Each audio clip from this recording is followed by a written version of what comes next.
노막 사만다 바자라당 센다 먹으러자 소아대 은따라다 감만 노막 사만다 바자라당 센다 먹으러자 소아대 은따라다 감만 노막 사만다 바자라당 노막 사만다 바자라당 노막 사만다 바자라당 노막 사만다 바자라당 노막 사만다 바자라당 노막 사만다 바자라당 감. Hello, my name is Yujiro Seki. I'm a director, writer, and producer of the documentary Carving the Divine. I'm almost ready to produce and release Carving the Divine to the world. But today I have somebody who already watched Carving the Divine. He's a very, very special person, special scholar. I would love to introduce to you Mr. Mark Schumacher. Welcome, welcome. よろしくお願いいたします。 Wonderful, Mr. Schumacher. Yes, I know people already know about you, but for the people who don't know anything about you, please introduce yourself and please tell us a little bit about your project on website that we can see a lot of Japanese deities, Buddhist deities, and Shinto deities, and everything. Well, I'm a long-time Japanese resident, 30 years now in Kamakura. And I fell in love with Japanese Buddhist statuary right away. And my website is my blog, 30-year blog about Japanese wooden Buddhist statuary, Shinto deities, and so on. A to Z dictionary of Japanese religious statuary. And I'm so happy that you have produced this wonderful film on Carving the Divine. And I find your film very impressive and very emotionally powerful and very, for me, very heartwarming. Thank you very much for a nice word and everything. Speaking of that, I would love to ask you, so what was your first impression of Carving the Divine? Well, first, I mean, it's a topic I love, right? So, of course, I'm already 100% fan of the movie. But actually, my first impression is sadness. The sadness that this wonderful traditional art, maybe 1,500 years old, that in today's world, Buddhist artwork, the carving of divine statuary, is not appreciated. And I saw the hardships and the frustrations and the difficult and painful standard of life for artisans, craftspeople who carve the statues. I was sad. My first feeling was sadness for the loss, or not the loss, but for a record. You have made a record of this wonderful craft. And I was both joyful and sad at the same time. That's my first impression. So maybe people who don't want to get sad, they shouldn't watch it. That's what you mean? No, life is full of sadness and joy. I mean, like most of my aunts and uncles are gone. My father is gone. Some of my high school friends are gone. And maybe this art is gone, will go. I don't know, but life comes, life goes. And so that's how I saw your documentary film. Was really in this coming and going. And I don't know, I love Buddhist statuary, but as your film says, the Japanese are desensitized to Buddhist statuary. In other words, the Japanese have seen these statues for centuries and centuries, and it's kind of like nothing new, nothing impressive, nothing to write home about. But so for the busshi, the makers, the creators, the craftspeople, artisans who make the statues, perhaps they must find a new audience outside Japan. The art in Japan is in danger, and finding a new audience, in the West is a very, probably the best strategy for them now. That's part of my sadness. It's wonderful how that we can actually see and experience the firsthand, the difficulties and hardships and frustrations and pain of carrying a 1,500-year-old tradition into the future. And I hope your film helps to introduce the West, and everybody else to the wondrous beauty of these artisans. And yeah. And it's a very interesting. Sometimes when I show the film to Western audience versus Japanese audience, there's a big difference. Yes, Japanese audience can appreciate it, but I feel like a Western audience can appreciate it in a whole different level. So what do you think? Why that? Western people appreciate Japanese art better, or Western people more spiritually oriented, or what is it? So well, that's a good question. I've often thought that Buddhism came from India, went to Southeast Asia, went to China, went to Korea, then came to Japan. It took 1,000 years. It got to Japan. So it went from east to, it went from the east, and now it's going to the west. It's now finally from Japan, it's going to America. And like in the 19th century, early 19th century, T.D. Suzuki introduced Buddhism and Zen Buddhism to the West.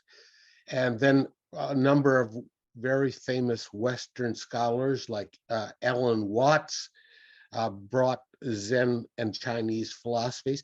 So essentially, America is a new home for Buddhism. And that is why there might be better reception in America and Europe for these ideas. They've come from the East, and now they've gone to America, and now they've gone to Europe. And I think it's more fruitful, the market in America for philosophies of living a good life, of living a life that lets you sleep at night, that the Buddhism, in fact, is ripe to have a new audience in a foreign country. Just like it went from India to China to Korea to Japan, now it's gone to America.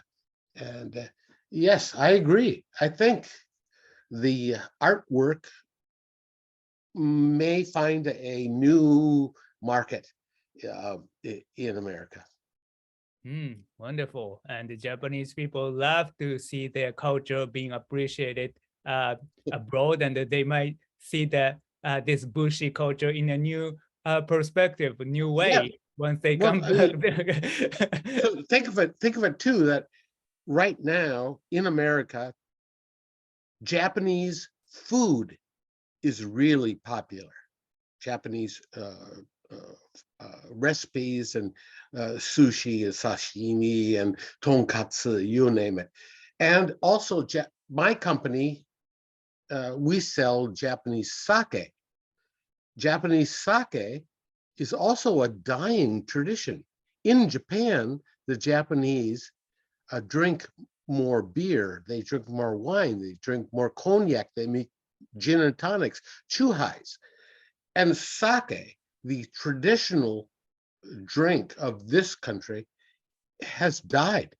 There were 3,000 Japanese breweries, sake breweries, at the end of World War II. Today, there are only 1,200 breweries.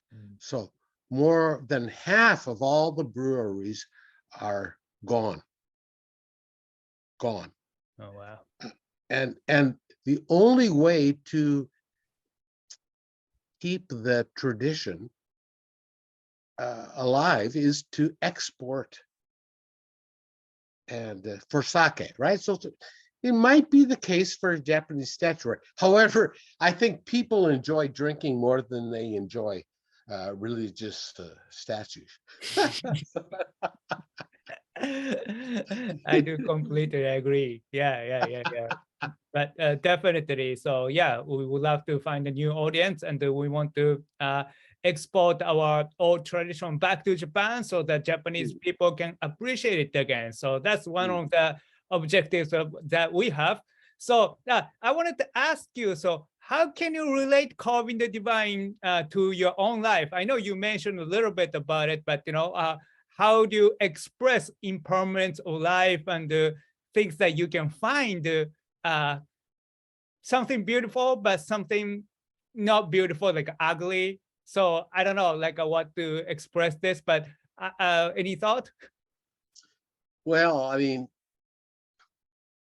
the sadness I had watching the film is to see a beautiful tradition in decline. So it's just like my own body. I used to be young, now I'm old. I'm declining, and the film suggests to me that for all of history, for whatever 100,000 years, the Homo sapien has been on the planet, and it's only the last 10,000 years or so we have a recorded history that we actually know what our grandfathers lived like and how we live today. And your film just reinforced my sense of what's the word I wanted to use? My sense of impermanence. That I'm a fly on the wall. I'm just a little speck of dust, and that I shouldn't think too highly of myself. I shouldn't become a tengu, and that if I want to do something, if I have a passion, I should follow my passion, because our life is so short. And follow your passion. Life is short, and that's kind of the sadness that I got from the film. Of things come, things go. We live, we die, and it was very heartwarming and heart frightening at the same time. That something as special as a 1,500-year-old Buddhist statuary tradition is in danger of disappearing. Is there any joy and happiness you found in the film? Of course, it reinforced my love of the art. It reinforced my understanding of people with passionate goals and desires and determination and patience, which I don't have. I could never be a busshi. I don't have patience to be busshi, but the joy, one, the joy of having the art continue. Two, the joy of knowing that this is something that has been passed down for 1,500 years. 3, the joy of knowing there are people who still want to do this work. For the Western audience, it's going to be very, I believe, very exciting, because the Western audiences want action movies. Everything happens every 10 seconds. But here is a tradition where you need to be a disciple, an apprentice for 3 years. And then you have to work for 8 years more or whatever to become your own independent workshop. I might be wrong about the numbers, but your documentary shows that it takes discipline and patience and determination to pursue this career. So that also gave me joy, that there are these people. There were young boys, young women, older women. There was an older woman in your documentary, but she only got like a few seconds of coverage. I don't know what happened to her, but the fact that there's so many different type of people who choose to pursue this wood carving career is amazing to me. And so it gives me new, hope that people are generally good. People are overall, we should be optimistic. Today it's not so optimistic with the world global economic recessions and exchange rates and inflation and war in Ukraine. I'm glad to know that the world still turns with good people, with good intentions. Wonderful. Yeah, thank you very much for that. Yes, you are a scholar of Buddhist sculptures.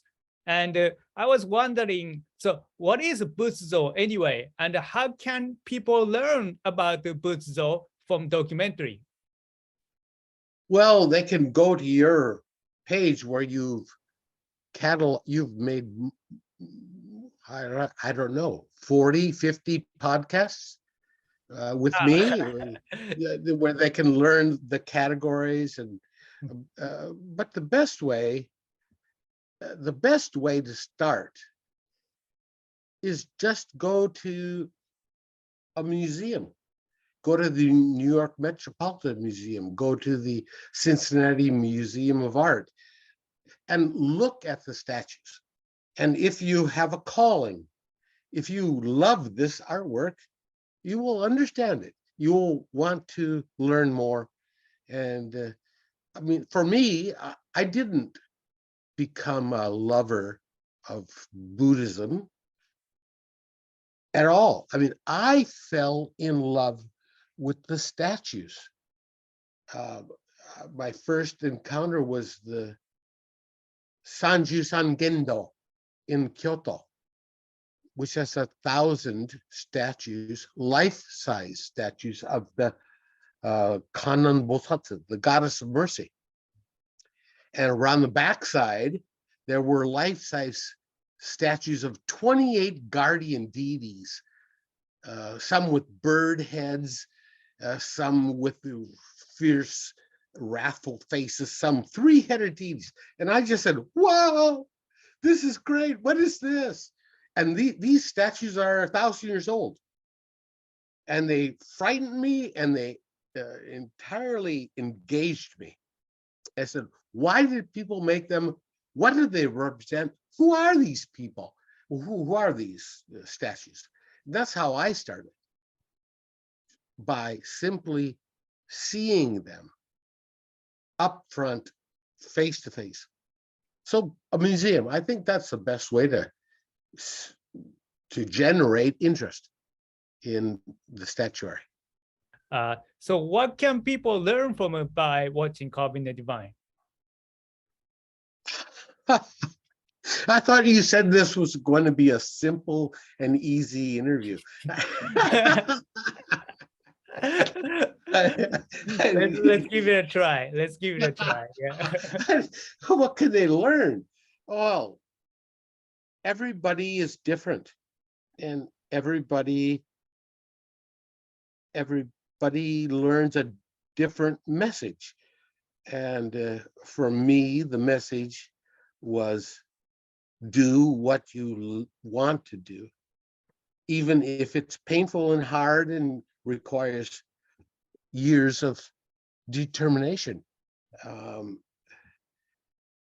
The other lesson possibly is I don't know the answer, but Japan has a long history of passing on the secrets of architecture, ceramics, brewing sake, of making Buddhist statues. That America is a young nation. America is only like 250 years old or so, and Japan is 1,500 years. Well, if we count from the Asuka Jidai. So Japan is about 1,400 years old. And Japan prides itself on its tradition. America has no tradition. So we are like barbarians compared to Japan. You know what I mean? We have a 250-year history. You have a 1,500-year. Your documentary really captures this Japanese trait of keeping tradition, passing it down century by century by century, very carefully, very precisely, very painfully. That the Japanese, in fact, are some of the best librarians in the world today, because you keep passing down the traditions. Americans we don't pass anything down. We just jump to the next technological marvel, the newest iPhone, the newest laptop, the newest AI or electric car. The fact that Japan still maintains its connection to all the great arts is wonderful. The arts of calligraphy, the arts of painting, the arts of making statues, the arts of making sake. These traditions are passed down carefully here, very carefully. That to me is a very big lesson.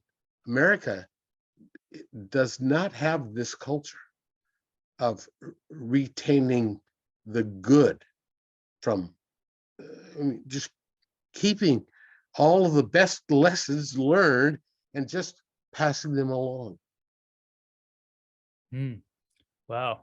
Thank you so much for your input. So, yes. So, do you think people should watch Carving the Divine? Of course. I wholeheartedly recommend this film. And for people who have no